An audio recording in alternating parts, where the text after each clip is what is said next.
Welcome to the Hollywood Scholar. I'm Jed Morgan, and I just finished watching Legend of the Sea Devils, the new Doctor Who special, about 5 minutes ago, and holy fucking shit. Through the majority of the episode, it was just kind of generic bad. Like, I was checking my watch, I was bored, I just was not invested in anything that was going on, but it wasn't like offensively bad. A lot of apathy has set in for the show with me, so like, even the stuff that was aggressively terrible, I was just like, oh, you know, after the Timeless Children, it's hard to compete with that in just awfulness. So, yeah, it was very generically bad, but when the trailer for her final episode played at the very end, I was mixed with elation and dread. Partially because I'm super excited to see her fucking dying. It's going to be her highest rated episode of her entire run. I fully expect that because so many people who've been burned by this era of the show will tune in just to watch her fucking die. And I'm really excited to watch that because I just want it to be over. It may not get better, but we need it to be over no matter what.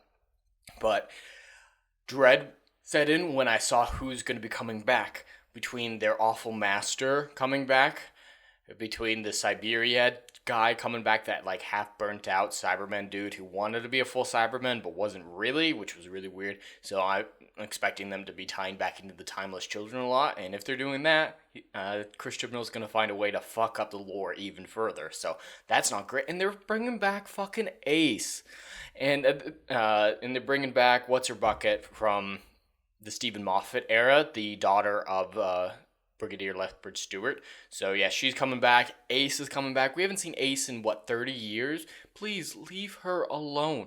And there was another companion I couldn't quite recognize with how much she'd aged up. So they're bringing back like 3 people from the old eras, and they're all women, of course, because that's what Chris Chibnall values.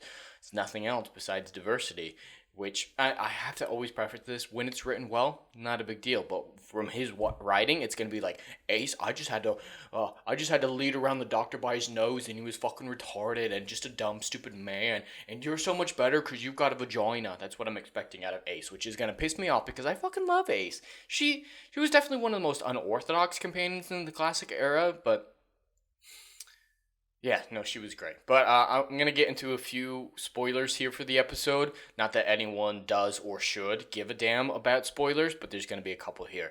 The biggest issue, from at least the presentation standpoint, is the CGI was dog shit. Dog shit. Pretty much every CGI sequence just like felt so fucking fake. There's like 7 times that they skip rocks in the episode, and you can tell it's 100% CGI, but they don't CGI the water to react to it. They do little splashes, but the waves itself don't actually react, so it just looks fucking awful.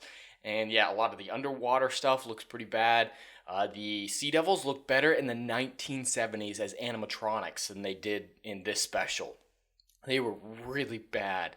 I think they were a combination of CGI and animatronic, but the 1970s did a better job at the Sea Devils look and realism than modern show. So, not what I was expecting. There were a few like moments where like they didn't set up anything. Like when they first interact with the first Sea Devil, Yaz and the Doctor is like now, and they trap him in a net, but they had no way of knowing or setting up that plan beforehand. They acted like it was a plan, but they saw the Sea Devil 2 seconds beforehand, and there was no way they could have set it up and done all that and figured out the equipment they were using. So that was nonsense, but that's a bit nitpicky. The exposition, holy fuck, the exposition was awful. Telling people stuff they already know and not dressing up the dialogue whatsoever. All the dialogue was just kind of flat and then delivered flatly by pretty much everyone in the cast. There was not a single person in the cast this time around that I was like, all right, might be a bad episode, but you're trying. Like in the last New Year special, a few people were trying in that one, some of the supporting cast, but this one it was like, no, none of them had any idea what they were doing, and it was all shit. So yeah, the acting, exposition, it was just fucking terrible. And then they can't even keep with their own consistency. I mean, like, lore and canon mean nothing, so why not consistency? The TARDIS has its own gravity, so if it gets, knocked on its side, on the inside, you're still going to be right side up, but on the outside, it's sideways. Kind of forgot that, and have Yaz and the Doctor pressed against the floor acting like, oh my god, the gravity's all funky. And it's like, if it was broken, that's fine. But yeah, they can't keep that straight. And they make a big deal out of the pirate queen. Uh, she's hunting down the treasure, right? And she would have killed the village boy's dad if she had gotten the chance, but because she didn't, everything's all fine. It's like she was in the motion of like trying to kill him, but it's like, oh, the sea devil got to him first, so don't be mad at me. I only tried to kill your dad. And then she adopts the kid at the end, like that. He should still be fucking pissed at her. She released the monster that got him killed, and she was going to kill him even if the monster didn't. So you can still hate her, kid. Yeah, she's still a bad person. She's still a pirate.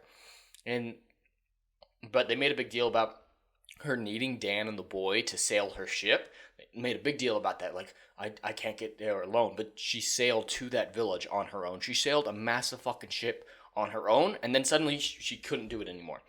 No, you need a full crew to sail a ship that large. There's no way she would have gotten it there on her own. You'd need at least 5 people, from my knowledge. So, like, even those 3 wouldn't be enough. So that was just ridiculous.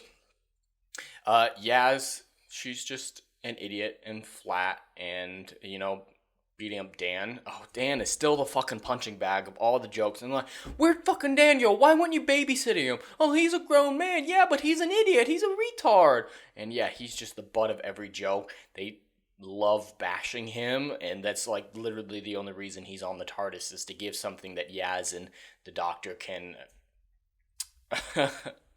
work together on bashing him. That's the only thing they enjoyed doing together. That's how they get close to each other, just bashing on Dan. But there's one point where they're standing in the doorway of the TARDIS, looking out at the ocean floor, and the Doctor lays down and is looking at the ocean floor. She's like, Yaz, you know the ocean floor? Which Yaz is currently looking at just from a higher angle. Well, it's not there anymore.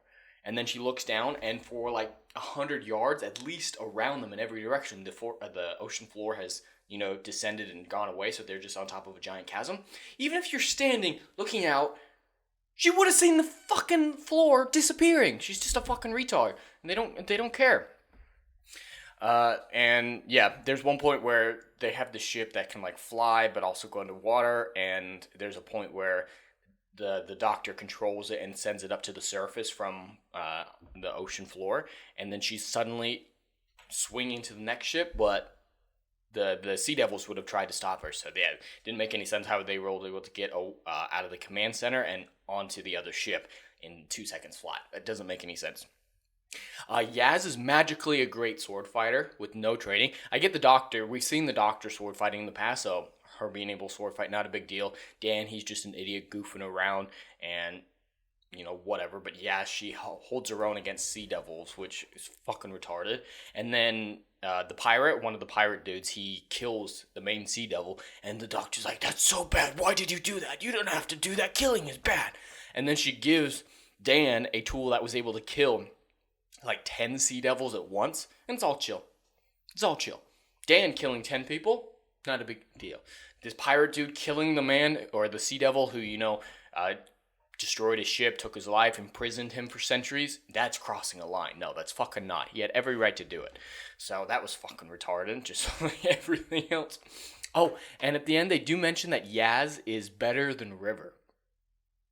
Not in universe, not out universe. There is no realm of comparison between those two characters. River is astronomically a better character, a better person, and a better companion than Yaz will ever dream of being. That comparison just fucking pissed me off. And yeah, that's pretty much everything that happened in the episode. Most of it was just kind of boring and bad CGI, and just like, when will this end? But it wasn't like Timeless Children, like I wanted to punch through the monitor. But that trailer at the end, that made me want to punch through my fucking monitor, because I wanted to wring Chris Chibnall's neck. He's gonna destroy Ace. He's gonna destroy Stewart. He's gonna destroy everything. He's bringing back the Master. He's bringing back the Siberia guy. The Timeless Children is coming back, because he's got to wrap all the stuff up with the fucking Division. That last episode, everyone's gonna watch it and everyone's gonna hate it until she fucking dies. And I hope it's a bad death. I hope it's like skin flailed off her, burning alive, machine gun to the chest like you want it to hurt, because of how much the two of them have destroyed this franchise. We need a little cathartic revenge. That might sound too extreme to some people. That's just kind of how I feel about it.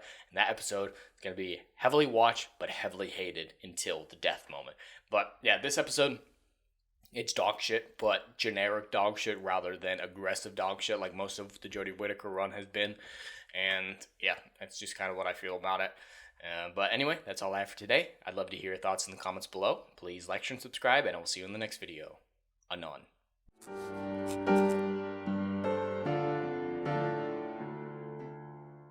If you like what I do here and want to see good, compelling stories that Hollywood will no longer give you, check out my book series, Odyssey of a Phoenix, a mythological epic about philosophy, morality, and modern-day mental illness issues. Books 1, Down in Flames, and Book 2, Apocalypse Then, currently on sale. Book 3, Kill the Dark, coming soon.